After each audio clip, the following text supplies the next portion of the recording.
আমি শুনলাম, দেখতে পাইনি অবশ্য।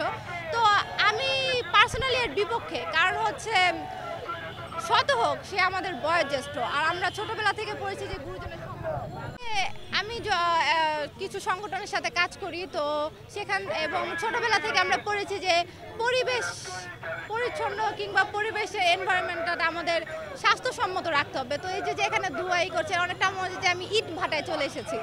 যে ইট ভাটার যে কার্যক্রমটা ছিল যে আধুনিক পদ্ধতিতে ছিল, কিন্তু মানুষ সেই পুরাতন পদ্ধতিতে বায়ু দূষণ করে যাচ্ছে।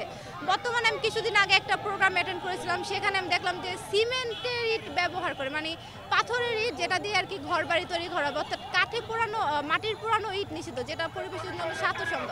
কিন্তু মানুষ কিন্তু দেখা যাচ্ছে যে যতই হোক না কেন পরিবেশ দূষিতই করে যাচ্ছে। জুতা নিক্ষেপ যেটা আমি শুনলাম, দেখতে পাইনি অবশ্য। তো আমি পার্সোনালি এর বিপক্ষে। কারণ হচ্ছে শত হোক সে আমাদের বয়োজ্যেষ্ঠ, আর আমরা ছোটবেলা থেকে পড়েছি যে গুরুজনের আমাদের নবীর জীবনী দেখি সে তার শত্রুকেও সম্মান করতো এবং সেবা দিত। তো সে তার জীবনী থেকেও আমাদের শিক্ষা উচিত যে হ্যাঁ, তাকে আমরা আইনের মাধ্যমে শাস্তি দেব, আমরা আইনের ব্যবস্থা নিই, কিন্তু এইভাবে আমরা আমাদের হিংস্রতা প্রকাশ করতেছি।